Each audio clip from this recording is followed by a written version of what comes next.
Hai, Assalamualaikum. Okey, dalam video ni Ustazah nak tunjukkan cara untuk mengira kelajuan ataupun jarak ataupun masa. Okey, dalam tajuk kelajuan ni dia ada kena kira-kira sikit lah, macam matematik sikit, tapi ni lagi senang lah daripada matematik sebab kira sikit je, tak banyak. Okey, tapi dalam kelajuan ni kena ingat satu formula, iaitu ini dia. Ustazah ada bagi dalam nota. Okey.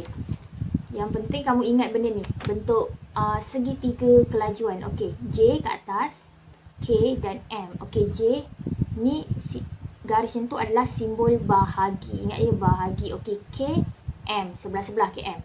Okey, kalau soalan, yang pertama, kalau soalan tanya dia nak cari jarak. Okey, jarak J kan, J. So, yang tinggalnya KM. K kelajuan, M masa. So kalau sebelah-sebelah sini dia darab. Tengah tu adalah darab. Darab, nampak tak? Darab. So kalau dia tanya kalau cari jarak, kelajuan, darab masa. Okey. Itu yang pertama kalau cari jarak. Kalau yang kedua, kalau cari kelajuan adalah K kan? K. So yang tinggal hurufnya adalah J dan M. J jarak. Yang ni garis sentuh. Garis sentuh adalah bahagi. M masa. So kalau nak cari kelajuan, rumus ni adalah jarak bahagi masa. Macam tu je. Okey, satu lagi adalah soalan tanya nak cari masa. Masa adalah M kan. So tinggal JK.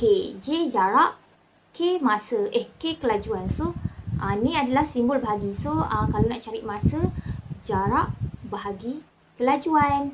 Macam tu sahaja untuk formula kelajuan, jarak dan masa. Nak cari tiga benda tu. Sini je yang pasti, ingatkan benda ni je, baru kamu senang nak jawab soalan. Okey, lepas ni saya akan tunjuk cara nak kira setiap tu lah, kelajuan, jarak dan masa. Okey, jom kita tengok. Okey, yang pertama, cara untuk mencari kelajuan. Okey, macam mana formula untuk cari kelajuan?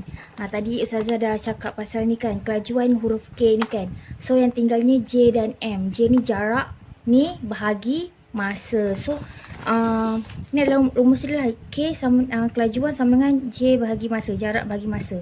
So kita tengok soal, kita tulis dulu kelajuan. Kita tak tahu kelajuan, sebab kita nak cari kelajuan, tulis lah dalam soal. Lepas tu jarak, masa. Okey, kita senaraikan semua. Seterusnya kita tengok soalan. Kita tengok soalan. Ni soalan macam dalam slide yang Ustazah bagilah, dalam nota Ustazah bagi. Okey, kat sini cakap, seekor singa berlari sejauh 162 km dalam masa 2 jam. Berapakah kelajuannya? Okey, kat situ dia tanya berapakah kelajuannya. Maksudnya dia cari kelajuan lah kan. Dia tak tahu kelajuan. So sekarang kita boleh carilah. Okey, jaraknya berapa? Kat situ jarak ni dicakap berlari sejauh 160 km. Maksudnya situ adalah jarak dia lah, 162 km tu adalah jarak dia. Seterusnya masa dia dalam masa 2 jam. Masa 2 jam. Okey, kat sini dia punya rumus yang ni kan, K sama dengan J bahagi M. Okey, J tu jarak dia. Okey, kelajuan, tulislah kelajuan sama dengan jarak dia 162 km bahagi masa dia 2 jam. Okey. Itu adalah nak cari kelajuan. So kira je lah 162 bahagi 2 dapat 81. So 81 unit dia, ambil je perkataan yang kat sini. Okey, unit ambil km per. Tulis, sebab ni ada tanda ni kan per. So ni per jam kan. So tulis J je lah, sebab tulis unit. So jawapannya adalah 81 km per jam. Kelajuannya adalah 81 km per jam. Okey, yang kedua, kalau dia tanya dia nak cari masa. Okey, masa dia punya rumus dia, masa sama dengan jarak bahagi kelajuan JK kan. Okey, sekarang dia nak tahu masa. So kita tak tahulah masanya berapa kan. Okey, sekarang tengok contoh soalan. Seekor kura-kura boleh merangkak dengan kelajuan 5 cm per saat. Okey, tulis terus. Kelajuan dia 5 cm per saat. Berapa lamakah masa yang diambil? Dia tanya berapa lamakah masa yang diambil. Maksudnya dia nak cari masa lah.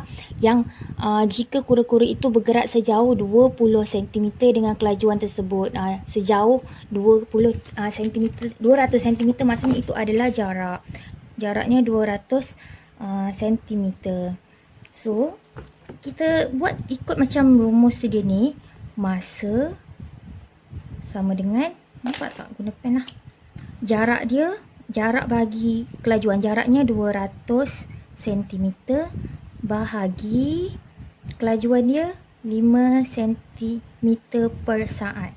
So masa dia, okey, 200 bahagi 5 berapa? 200 bahagi 5 dapat 40. Okey, unit dia.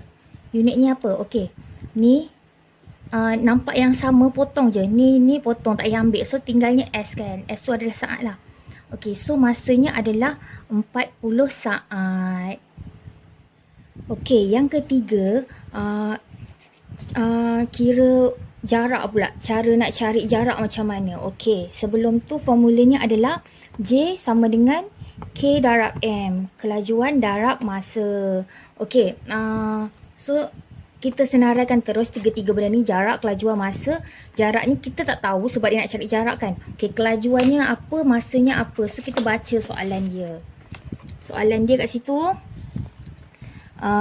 Lee menunggang motosikal pada kelajuan 70 km per jam. Berapa jauhkah perjalanannya dalam masa 2 jam? So kat situ dia cakap kelajuan dia berapa? 70 km per jam. Kelajuan tulis terus 70 km per jam. Masa dia dalam masa 2 jam. 2 jam. So dia kata berapa jauhkah perjalanan. So perjalanan tu maksudnya jarak dia lah kan. So nak cari jarak, kelajuan darab masa. So dah ada info situ. Terus je lah. Jarak sama dengan kelajuan darab masa. So 70 darab 2 berapa? 140. Okey, unit dia apa? Unit dia, okey, yang tadi kan Ustazah kata kalau yang sama potong-potong je, buang, tak payah ambil. So unitnya adalah kilometer. Tinggal km je kan. So unitnya kilometer. So jaraknya adalah 140 kilometer. Okey, mudah ke susah? Senang kan? Macam tu je lah.